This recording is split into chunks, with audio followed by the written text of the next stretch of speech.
Novamente, o que estamos fazendo? Na fase de prótese temporária, designada prototipagem, avaliamos a situação, se é pior ou melhor. Caso se empeorou, precisamos analisar por que se desenvolveu desta forma. Mas esse é um momento muito raro, porque todos os problemas que um paciente pode ter são identificados na fase de preparação pré-protética.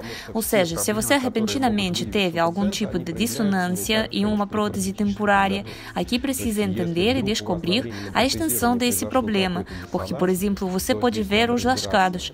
Eu tive um paciente bruxista, um certo tipo de paciente que tem um chamado padrão de bruxismo, ou seja, esses pacientes quebram suas coroas em uma área específica, ou seja, eles têm um certo estereótipo de movimentos.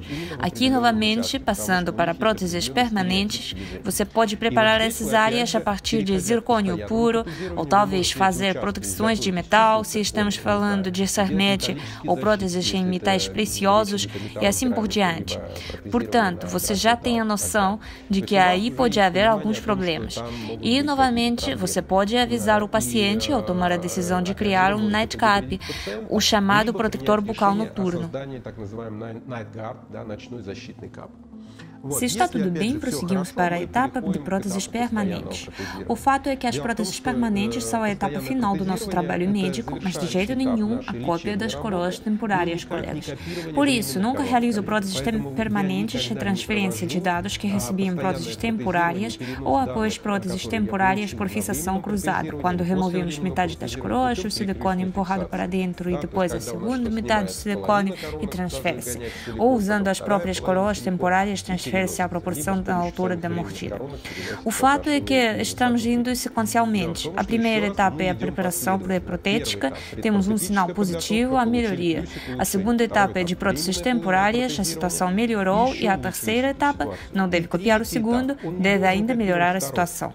Por isso, mais uma vez, desenvolvemos táticas de movimento ainda na fase de diagnóstico, na fase de planejamento, entendemos onde a mandíbula inferior deve estar, se vai ser realizada a interiorização ou não, qual vai ser a altura da mordida, e dentro desses limites trabalharemos, apenas esclarecendo o central correlations, a relação central, ou a proporção central das mandíbulas, a partir da qual nós, no âmbito do trabalho, com a ajuda de um articulador, movemos a mandíbula inferior para uma posição ou outra. Essa abordagem, esse protocolo, permitirá que você se verifique novamente em cada etapa, para melhorar gradualmente a situação. Mesmo do ponto de vista legislativo, em cada etapa verificando e mostrando melhorias, você mostra que está tratando o paciente corretamente, que aqui ele estava objetivamente mal, aqui o seu estado esteve objetivamente melhor, aqui sentiu-se objetivamente ainda melhor.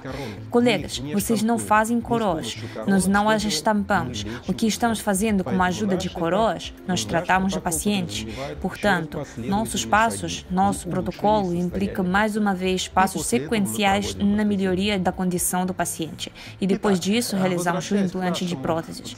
Então, voltando ao nosso paciente com duas coroas, observem que os dentes da frente estão muito desgastados.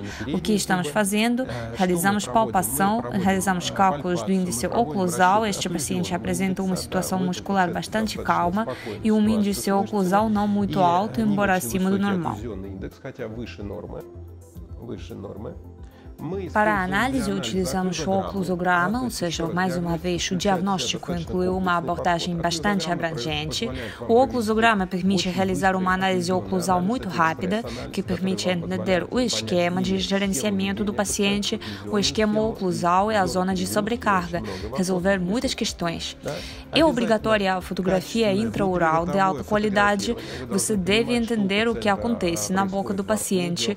O fato é que o trabalho do cérebro do médico é bem interessante, porque ele analisa mesmo quando não pensamos nisso.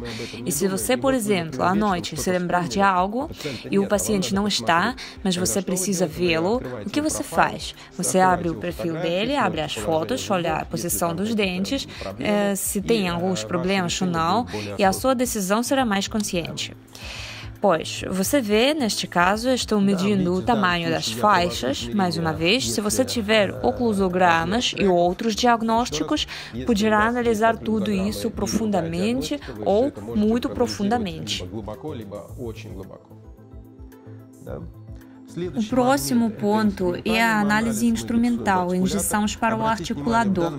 Olhem que neste caso o que fiz foi a restauração com cera, WhatsApp, e qualquer movimento a ser feito, essa cera se quebra. Tomem nota que até o dente de gesso quebrou-se.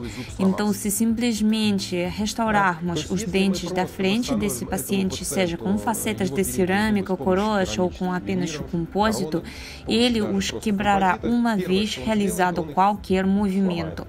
Aqui podem ver o mecanismo do aumento da carga, porque neste caso toda a carga se concentra nos dentes da frente, ou seja, ao fechar a boca é como se fosse um mecanismo da noz. No entanto, nós propomos a esse paciente 3 opções de tratamento. 2 incluem tratamento ortodôntico, a terceira é evidente que é a prótese total, também com a preparação ortodôntica. E a primeira opção é simplesmente a restauração desses incisivos como compósito. Como? Perguntarão vocês. Como é possível? Se até realizamos uma simulação de teste de cera para diagnóstico, vemos que tudo isso se lasca. Antes disso, nenhum médico tinha conseguido restaurar esses dentes. Quebravam-se sem parar e quebravam-se até os mesmos dentes. Então, como poderíamos fazer isso? O fato é que, mais uma vez, no nosso trabalho, devemos oferecer ao paciente várias opções de tratamento. E é o que fazemos neste caso. Mais uma vez, tomem nota, qualquer movimento que cometa o nosso paciente lascam as nossas restaurações. Mas o que podemos fazer, de que eu vou começar o trabalho, não vai ser com a restauração dos incisivos, mas com a restauração dos caninos. Aumentamos o guia canino nesse caso, então no resultado dos movimentos do paciente, os dentes se apartarão e os incisivos não se racharão. Vejam que restaurou os caninos. E vamos olhar para o próximo diapositivo com maior atenção.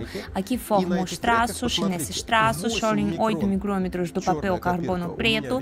Durante a protrusão, guia o canino e um dos dentes já restaurei. Aqui o traço de protrusão, o papel carbono azul de 100 ou 40 micrômetros. E neste diapositivo restaurei a reserva como compósito. Coloquei o papel carbono de 8 micrômetros na área do canino e realizo um movimento. Esse paciente recebeu no posterior uma preparação pré-protética, fizemos para ele a férula dentária, ele passou algum tempo utilizando ela e posteriormente realizamos o tratamento ortodôntico dele. Durante todo esse período de 2 anos, enquanto ele estava em tratamento ortodôntico, as nossas restaurações não se romperam e agora continuam servindo para ele, embora esse trabalho já tenha cerca de 4 ou 5 anos, pois o paciente não realizou o tratamento ortopédico dos dentes da frente, embora indicado para ele. Portanto, neste caso, este exemplo nos mostra que podemos resolver os problemas do paciente de formas diferentes e, às vezes, em casos tão difíceis, quando a intervenção total é necessária, tem técnicas que nos permitem penetrar no esquema oclusal do paciente, nos limites da mordida que esse paciente tem. E eu vou ensinar para vocês tudo isso, mostrar, compartilhar a minha experiência nos próximos vídeos. Muito obrigado pela sua atenção, paciência. Estamos esperando vocês nos nossos cursos, eventos e online nos nossos webinários.